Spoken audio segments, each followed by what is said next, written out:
Hello friends, സാന്ത്വനത്തിലേക്ക് എല്ലാവർക്കും സ്വാഗതം. അങ്ങനെ ഗോമതി ദേവിമലയിലേക്ക് വന്നിട്ടുണ്ട്. അവിടെ വരുമ്പോൾ തന്നെ അവിടെ നിൽക്കുന്ന കാര്യസ്ഥനോട് ചോദിക്കുകയാണ്, ഞാനിവിടെ വന്നത് സ്വാമിപ്പൂറ്റിയെ കാണാൻ വേണ്ടിയിട്ടാണ്, അദ്ദേഹം ഇല്ലേന്ന് ചോദിക്കുക. അദ്ദേഹമുണ്ട്, അകത്ത് ശ്രീകോവിലിനകത്ത് മണ്ഡപത്തിൻ്റെ അടുത്ത് തന്നെയുണ്ട്. അമ്മ ഒരു കാര്യം ചെയ്യ്, അങ്ങോട്ട് ചെന്നോ, പിന്നെ വല്ലപ്പോഴൊക്കെ ഇങ്ങോട്ട് വരണം കേട്ടോ, നമ്മുടെ ദേവിയെ മറന്നു പോവല്ലേ എന്നൊക്കെ ഇങ്ങനെ പറയുമ്പോൾ ഗോമതി പറയാണ്, അങ്ങനെ ഞാൻ മറക്കുമോ, ദേവിയുടെ കടാക്ഷം കൊണ്ടല്ലേ നമ്മളൊക്കെ ഇങ്ങനെ പോകുന്നത് എന്ന് പറയാം കേട്ടോ. അത് കഴിഞ്ഞ് നേരെ അകത്തേക്ക് കയറി വരുമ്പോൾ സ്വാമി പോറ്റി നമ്മൾ ഗോമതിയെ കാണുകയാണ്. ഗോമതിയെ കാണുമ്പോൾ തന്നെ ഇതാരാ, എനിക്കറിയായിരുന്നു വരുമെന്ന്. കാരണം അന്നത്തെ കാര്യങ്ങളൊന്നും കഴിഞ്ഞതിന് ശേഷം അത്രയ്ക്ക് ശുഭകരമല്ലായിരുന്നല്ലോ കാര്യങ്ങളെന്ന് സ്വാമി പോറ്റി പറയുമ്പോൾ ഗോമതി അന്തം വിട്ട് ചോദിക്കുക, എന്താ പോറ്റി പറയുന്നത്, എനിക്ക് മനസ്സിലാവുന്നില്ല. അല്ല, ദേവിയായിട്ടാണ് ഇപ്പം ഗോമതിയെ ഇങ്ങോട്ട് വരുത്തിച്ചത്. അല്ല, ദേവിയുടെ അനുഗ്രഹം വേണമല്ലോ, ദേവിയെ കാണാനും കൂടെ ആയിട്ടാണ് ഞാൻ വന്നത്. അതാണ് ഞാനും പറഞ്ഞത്, ദേവിയായിട്ട് തന്നെയാണ് കൊണ്ടുവന്നത്. കാര്യങ്ങളൊക്കെ മനസ്സിലായി കാണുമല്ലേ ഗോമതിക്ക്, സത്യാവസ്ഥ മനസ്സിലായത് കൊണ്ടായിരിക്കും വീണ്ടും ഇങ്ങോട്ട് വന്നത്. അതെന്താ പോറ്റി അങ്ങനെ പറയുന്നത്? അല്ല, അന്ന് അഗ്നിപൂജ ചെയ്തില്ലേ, അതിനുശേഷം കാര്യങ്ങളൊന്നും ശുഭകരമല്ലായിരുന്നല്ലോ, നല്ല രീതിയിലല്ലല്ലോ അത് അവസാനിച്ചത്. അത് ഗോമതി അറിഞ്ഞു കാണുമല്ലോ, അതുകൊണ്ടായിരിക്കാമെന്നാണ് ഞാൻ പറഞ്ഞത്. അയ്യോ, അങ്ങനൊരു സംഭവം ഉണ്ടായോ, ഞാൻ അറിഞ്ഞില്ലല്ലോ. സ്വാമി പോറ്റി എന്താ ഈ പറയുന്നത്, അഗ്നിപൂജ ശുഭകരമായിട്ട് നടന്നില്ലെന്നോ എന്നും പറഞ്ഞ് ഗോമതി അങ്ങ് ആകെ ടെൻഷനായിട്ടോ. അപ്പോഴാണ് സ്വാമി പോറ്റിക്ക് അബദ്ധം മനസ്സിലാവുന്നത്.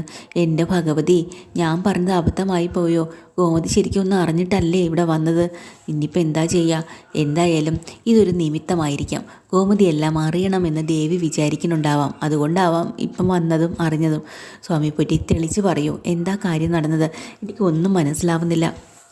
അപ്പോൾ അദ്ദേഹം പറയുന്നുണ്ട്, 41 ദിവസത്തെ വ്രതമൊക്കെ നോക്കി ഇരുന്നിട്ടതിന് ശേഷം നല്ല നേരമൊക്കെ നോക്കിയിട്ടല്ലേ അന്ന് നമ്മൾ ഈ അഗ്നിപൂജ ചെയ്തത്. പക്ഷേ അത് നല്ല രീതിയിൽ അവസാനിക്കാനും കുടുംബത്തിലെ ദോഷങ്ങൾ മാറാനുമാണ് അന്ന് നടത്തിയത്. പക്ഷേ അത് നല്ല രീതിയിൽ അവസാനിച്ചില്ല ഗോമതി. എന്തൊക്കെയായി പറയണ ദൈവമേ എന്ന് പറഞ്ഞുകൊണ്ട് ഗോമതി ടെൻഷനാവാനും പേടിക്കാനൊന്നും ഇല്ല. പിന്നെ അപ്പോൾ അതിൻ്റെ അർത്ഥം എന്താ, എൻ്റെ കുടുംബത്തിൽ വരാനിരിക്കുന്ന ആപത്ത് മാറിപ്പോയിട്ടില്ല, അത് ഇനിയും ഉണ്ടാവും എന്നല്ല അതിൻ്റെ അർത്ഥം. എൻ്റെ വീട്ടിൽ ആർക്കാ എന്തെങ്കിലും സംഭവിക്കുമോ, ആർക്കാ എന്ത് അപകടമാണ് സംഭവിക്കുന്നത് എന്നും പറഞ്ഞ് ഗോമതി അങ്ങോട്ട് വിഷമിക്കാൻ തുടങ്ങി.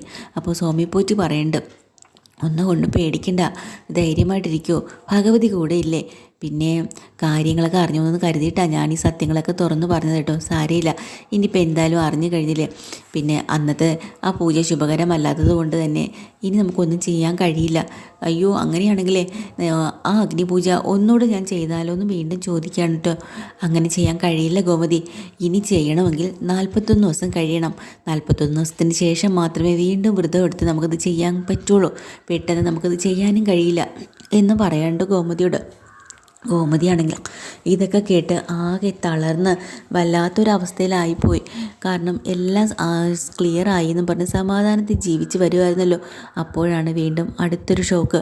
അതോടുകൂടി ഗോമതിയോട് പോറ്റി പറയുന്നത്, നമുക്ക് നോക്കാം, ഭഗവതി നമ്മളെ കൈവിടില്ല, എന്താണെന്ന് വെച്ചാൽ അതിനുള്ള പരിഹാരങ്ങളെല്ലാം ഉണ്ടാവും, സമാധാനമായിട്ട് പോവുക, ഭഗവതി തൊഴുതിട്ടെന്ന് പറയാം. അങ്ങനെ ഗോമതി അവിടെ അമ്പലത്തിൽ ദേവിയെ തൊഴുതിട്ട് തിരിച്ച് വീട്ടിലേക്ക് പോവാണ്.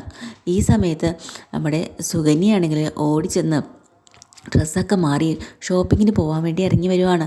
മിത്ര പഠിച്ചുകൊണ്ടിരിക്കുന്നുണ്ട് ഹാളിൽ. മിത്രയുടെ അടുത്താനും മോളും എന്തൊക്കെയോ ചെയ്തുകൊണ്ടിരിക്കുകയാണ്. അപ്പോഴാണ് ഓടി വന്നിട്ട് പറയുന്നുണ്ട് സുകന്യ, എടി അനു, നീ ഇവിടെ വന്നിരിക്കുകയാണ്, നിന്നോട് ഞാൻ എപ്പോഴേ പറഞ്ഞതാ ഇറങ്ങാൻ, എൻ്റെ കൂടെ വരാൻ. എവിടെ വരാൻ? ഞാൻ ഷോപ്പിങ്ങിന് പോകുന്ന കാര്യം എന്നോട് പറഞ്ഞില്ലേ, ഞാൻ നിന്നെ വിളിച്ചായിരുന്നല്ലോ എൻ്റെ കൂടെ വരാനായിട്ട്. അപ്പം മിത്ര ചോദിക്കുന്നുണ്ട്, അതിന് ചേച്ചിയുടെ കൂടെ അനുമോളും വരുന്നുണ്ടോ? ഞാൻ പറഞ്ഞു വന്നോ ഇവളോട് വരാനായിട്ട്. അനുമോൾക്ക് ആകെ സംശയം, അങ്ങനെയൊന്നും പറഞ്ഞിട്ടേ ഇല്ല. ഉടനെ അനുമോളെ നോക്കിയിട്ട് സുകന്യ കണ്ണ് കാണിക്കുക, വാ എന്ന് പറഞ്ഞിട്ട് സുകന്യ. അപ്പോൾ അനുമോൾക്ക് രണ്ടാമത്തെ പ്രാവശ്യമാണ് അത് മനസ്സിലാവണം കേട്ടോ, എന്താ സംഭവമെന്ന്. ഇതൊന്നും പാവം മിത്ര കാണുന്നില്ല. അപ്പം മിത്ര വിചാരിക്കുന്നത് സത്യമായിരിക്കുന്നു. ആണോ, അപ്പം ഞാൻ വരുന്നുണ്ട്, ഞാൻ ഇപ്പം തന്നെ ഇറങ്ങിക്കോളാം ചേച്ചി എന്നും പറഞ്ഞുകൊണ്ട് അനുമോള് പോയി ഡ്രസ്സൊക്കെ ചേഞ്ച് ചെയ്തിട്ട് വരുവാണ്. എന്നിട്ട് മിത്രയോട് സുകന്യ പറയാം കേട്ടോ, മിത്രേ ഞങ്ങളപ്പോൾ പോയിട്ട് വരാം, മിത്രയ്ക്ക് എന്തെങ്കിലും വാങ്ങാനുണ്ടോ? എനിക്കൊന്നും വാങ്ങണ്ട. ശരി, പിന്നെ അനുമോള് പോകുന്ന കാര്യം അപ്പച്ചിയോട് പറഞ്ഞോ? ആ, അതിനിപ്പോൾ ചേച്ചി അമ്പലത്തിലല്ലേ പോയിരിക്കുന്നത്, ഇപ്പോൾ വരുമല്ലോ, വരുമ്പോൾ മിത്ര തന്നെ അങ്ങ് പറഞ്ഞാൽ മതി എന്ന് സുകന്യ പറഞ്ഞിട്ട് പതിയെ നമ്മുടെ അനുമോളെയും കൂട്ടി പോവാണ് കേട്ടോ. അവൾ കുറേ ദൂരം ഇങ്ങനെ നടക്കുമ്പോൾ അനുമോൾ ചോദിക്കുന്നുണ്ട്, നമ്മൾ എങ്ങോട്ടാണ് ശരിക്കും പോകുന്നത് ചേച്ചി? നമ്മളൊരു സ്ഥലത്തേക്കാടി പോകുന്നത്, ഷോപ്പിംഗ് ഉണ്ടെന്ന് പറഞ്ഞില്ലേ? അല്ല ഇത്ര പെട്ടെന്ന്? അതേ, നീ ഒരാളെ കാണാൻ വേണ്ടിയിട്ടും സംസാരിക്കാൻ വേണ്ടിയിട്ടും ഒത്തിരി ആഗ്രഹിച്ചിരിക്കുന്നില്ലേ? ആരാതെന്നോ ഞാനാണോ പറഞ്ഞു തരേണ്ടത്? നിനക്കറിയില്ലേ? ഇല്ല, എനിക്കറിയില്ല. അങ്ങനെ അറിയാതിരിക്കാനൊന്നും പറ്റില്ല. ആ ഒരാളിനെ കാണാൻ വേണ്ടിയിട്ടാണ് നമ്മളിപ്പോൾ വന്നത്. എനിക്ക് മനസ്സിലായില്ല ചേച്ചി ആരുടെ കാര്യമാണ് ഉദ്ദേശിച്ചത്? എടി അനു, നീ ഒരാളിനെ മനസ്സിൽ കൊണ്ട് നടക്കുന്നില്ലേ? ആ ആളിനെ നിനക്ക് കാണണ്ടേ? അങ്ങനെ ഞാൻ ആരെയും മനസ്സിലൊന്നും കൊണ്ട് നടക്കുന്നില്ല. എനിക്ക് മനസ്സിലായില്ല ആരാന്നൊന്നും എന്ന് അനുമോൾ ഇങ്ങനെ ഉരുണ്ട് കളിക്കുകയാണ്. അവസാനം സുകന്യ പറയുന്നുണ്ട്, ശരി, നിനക്കറിഞ്ഞുണ്ടെങ്കിൽ വേണ്ട, ഞാൻ അങ്ങോട്ട് കാണിച്ചെന്നാൽ പോരെ, ദേ അങ്ങോട്ട് നോക്കിയേ എന്നും പറഞ്ഞ് കൈ ചൂണ്ടാണ്. നോക്കുമ്പോൾ അവിടുന്ന് അലോകം ഇങ്ങോട്ട് മാറി വരുവാട്ടോ അമ്പലത്തിൻ്റെ അടുത്ത് നിന്ന്. അത് കാണുമ്പോൾ പെട്ടെന്ന് നമ്മുടെ അനുമോൾക്ക് മനസ്സിൽ സന്തോഷമാവാണ്. അനുമോൾക്ക് മനസ്സിൽ 2 ലഡ്ഡു പൊട്ടിയിട്ടുണ്ട്. അങ്ങനെ സന്തോഷത്തോടെ ഇതെല്ലാം ശ്രദ്ധിക്കുകയാണ് സുകന്യ. ഇതാരാ? അലോകായിരുന്നോ? അലോക്. അതിന് ഞാനും അലോകും തമ്മിൽ ജസ്റ്റ് ഫ്രണ്ട്സ് മാത്രമാണ് ചേച്ചി എന്ന് പറയുക. ആണോ? ജസ്റ്റ് ഫ്രണ്ട്സ് മാത്രമേ ഉള്ളല്ലേ അലോകെ? അനുമോൾ ഇങ്ങനെയാണ് പറയുന്നത്. നിനക്ക് അനുവിനോട് ജസ്റ്റ് ഫ്രണ്ടായിട്ടുള്ള മാത്രമേ കാണുന്നുള്ളൂ എന്ന് ചോദിക്കുമ്പോൾ അലോക് പറയണുണ്ട്, ഇല്ല ചേച്ചി, ഞാൻ അങ്ങനെയല്ല കാണുന്നത്, നമ്മൾ തമ്മിൽ റിലേഷൻഷിപ്പിലാണ്. ആണോ ഡി അനു? എന്നിട്ടാണോ നീ കള്ളം പറയുന്നത്? അയ്യോ ചേച്ചി, ഇത് വീട്ടിൽ ആരോടും പോയി പറഞ്ഞേക്കില്ലേ, എനിക്ക് ആകെ പേടി. ഇതാണ് ചേച്ചി അനുവിൻ്റെ കുഴപ്പം. കണ്ടല്ലോ, അവൾ എന്നെ സ്നേഹിക്കുന്നുണ്ടെന്ന് പറയുന്നുണ്ട്, പക്ഷേ അവൾക്ക് വീട്ടുകാരെ പേടി. അതാണോ? അപ്പോഴത്തേക്കിന് അനുമോൾ പറയാം, സുകന്യ ചേച്ചി, അതല്ല, എനിക്ക് എൻ്റെ വീട്ടുകാരൊന്നും പിണക്കാനും വിഷമിപ്പിക്കാനൊന്നും പറ്റത്തില്ല, അവരെനിക്ക് വേണം. പിന്നെ അതുപോലെ ഇവിടെ അലോകം വേണം. 2 പേരെയും വെറുപ്പിക്കാൻ പറ്റില്ല, അതുകൊണ്ടാണ്. എടി, നീ എന്താ സ്നേഹിക്കുകയാണെങ്കിൽ ആത്മാർത്ഥമായിട്ട് സ്നേഹിക്കുന്നവരെ മറ്റുള്ളവർക്ക് വേണ്ടി നമ്മുടെ ആഗ്രഹങ്ങളൊന്നും വിട്ടുകൊടുക്കേണ്ട ആവശ്യമില്ല എന്ന് സുകന്യ പറയാട്ടോ. എന്നിട്ട് നീ ഒരു കാര്യം മനസ്സിലാക്കണം, നിൻ്റെ ചേട്ടന്മാർ 2 അല്ലേ അവിടെ, ആകാശ്, മീനാക്ഷി, അവർ സ്നേഹിച്ചല്ലേ കല്യാണം കഴിച്ചത്? പിന്നെ മിത്ര, ആര്യൻ, അവരും സ്നേഹിച്ചല്ലേ കല്യാണം കഴിച്ചത്? പിന്നെന്താ, ഇതൊക്കെ നോക്കിയാൽ നീ ചെയ്യുന്നത് തെറ്റാണോ? ഒന്നുമല്ല. അപ്പോൾ തന്നെ ഉടനെ അലോക് പറയാനുണ്ട്, അതെ, ഞാനൊരു കഥ പറഞ്ഞുതരാം. പണ്ട് ഇവളുടെ അമ്മ, എൻ്റെ അപ്പച്ചി, ഈ ബാലനങ്കിളിനെ സ്നേഹിച്ചിരുന്നു. ആ സമയത്ത് അപ്പച്ചി എൻ്റെ വീട്ടുകാർക്ക് എന്തോരം സ്നേഹമാണെന്നറിയോ? തലയിൽ വെച്ച് ആണ് കൊണ്ട് നടന്നിരുന്നത് അപ്പച്ചി. എന്നിട്ടും ബാലനങ്കിളിനോട് ആത്മാർത്ഥ സ്നേഹം ഉള്ളതുകൊണ്ടാണ് അങ്കിളിൻ്റെ കൂടെ അപ്പച്ചി ഇറങ്ങിപ്പോയത് അല്ലേ? അപ്പോൾ അവരും സ്നേഹിച്ച് തന്നെയല്ലേ കല്യാണം കഴിച്ചത്. അന്ന് അങ്കിളിൻ്റെ കൂടെ ഇറങ്ങിപ്പോയില്ലായിരുന്നെങ്കിൽ അപ്പച്ചിയുടെ അവസ്ഥ എന്താവായിരുന്നു? അത് നിനക്ക് ചിന്തിച്ചുകൂടായിരുന്നോ?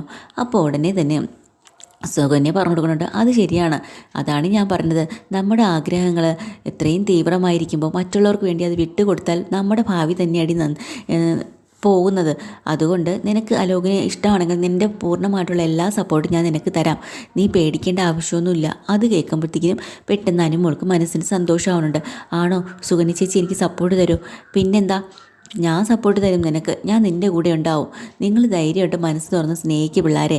എടാ അലോകെ, നീ അവളെ വേദനിപ്പിക്കരുത് കേട്ടോ, നീ ആത്മാർത്ഥതയായിട്ടാണല്ലോ അവളെ സ്നേഹിക്കുന്നത്. അതെ, ഞാൻ ആത്മാർത്ഥമായിട്ട് തന്നെയാണ്.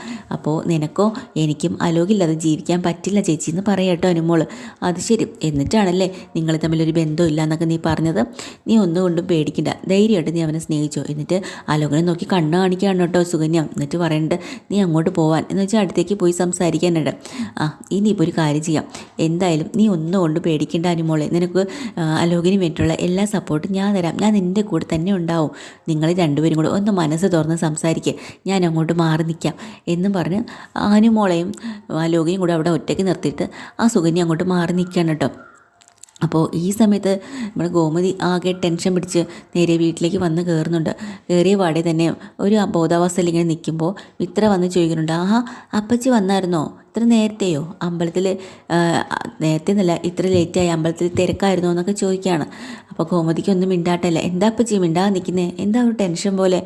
നീയേ കുടിക്കാൻ ഇച്ചിരി വെള്ളം എടുക്കാവോ? അങ്ങനെ കുടിക്കാനുള്ള വെള്ളവും കൊണ്ട് മിത്ര വരുമ്പോൾ ഗോമതി അവിടെ സെറ്റിലിരിക്കുകയാണ്. എന്താ തളർച്ച പോലെ? എന്തോ പറ്റി? ഇടി ചെറിയ വിഷമമുണ്ട്, നമ്മളന്ന് നടത്തിയില്ലേ ഒരു അഗ്നിപൂജ നമ്മളെ കുടുംബത്തിൽ ദോഷം മാറാൻ വേണ്ടിയിട്ട്, അതൊന്നും അത്ര വിജയകരമായി നടന്നില്ല എന്നാ പോറ്റി പറഞ്ഞത്. ആണോ? നമ്മൾ വ്രതമൊക്കെ നോക്കി നല്ല രീതിയിലല്ലേ അപ്പച്ചി അന്ന് നടത്തിയത്. അത് ഞാനും അങ്ങനെ തന്നെയാണ് സമാധാനിച്ചിരുന്നത്. പക്ഷേ ഇപ്പോൾ പറയുന്നത് ദേവിയുടെ കടാക്ഷം കൊണ്ടും ദേവി ആഗ്രഹിച്ചതും കൊണ്ടും തന്നെയാണ് നമ്മൾ ഈ പൂജ നടത്തിയത്. പക്ഷേ അത് ചെയ്ത് കഴിഞ്ഞപ്പോൾ അത് വിജയകരമായില്ല എന്നാണ് പറയുന്നത്. നമ്മുടെ കുടുംബത്തിലെ ദോഷം നമ്മളെ വിട്ട് പോയിട്ടില്ല മിത്രേ. എനിക്ക് ആകെ ടെൻഷൻ ആവുന്നുണ്ട്. അത് ഓർത്തിട്ടാണ് എനിക്ക് വല്ലാത്ത പേടി. ഇനിയാണെങ്കിൽ ഉടനെ തന്നെ ഈ പൂജ ചെയ്യാനും കഴിയില്ല. ഇനി 41 ദിവസം കഴിയണം, എന്നാലേ ചെയ്യാൻ പറ്റൂ. നമ്മളിതെല്ലാം ശരിയായി നല്ല രീതിയിൽ പൂജ അവസാനിച്ചു എന്ന് പറഞ്ഞ് സന്തോഷത്തോടെ അല്ലേ അന്നിവിടെ വന്നത്. ഇപ്പം ഞാൻ അമ്പലത്തിൽ നിന്നപ്പോഴാണ് പോറ്റിയുടെ വായിന്ന് അറിയാണ്ട് വീണ് പോയതാണ്. ഞാൻ കാര്യങ്ങൾ മനസ്സിലാക്കിയിട്ടാണ് ചെല്ലുന്നതെന്നും പറഞ്ഞിട്ട് പോറ്റി അങ്ങ് പറഞ്ഞു തുടങ്ങി. അപ്പോഴാണ് ഞാൻ മനസ്സിലാക്കുന്നത് ഇനി എന്ത് ചെയ്യാൻ പറ്റും മിത്രേ എന്നും പറഞ്ഞു. ഗോമതി ആകെ തളർന്നിരിക്കുകയാണ് കേട്ടോ. മിത്ര സമാധാനിപ്പിക്കുന്നത്, അപ്പച്ചി സമാധാനം ഇട്ടിരിക്കുക, ആർക്കൊന്നും വരില്ല എന്ന്. ഇതൊക്കെയാണ് ഇന്നത്തെ എപ്പിസോഡ് കേട്ടോ. ഡീറ്റെയിൽഡ് എപ്പിസോഡുമായിട്ട് വീണ്ടും വരാം. ചാനൽ ഇഷ്ടമായി ലൈക്ക് ചെയ്യുക, സബ്സ്ക്രൈബ് ചെയ്യുക. താങ്ക്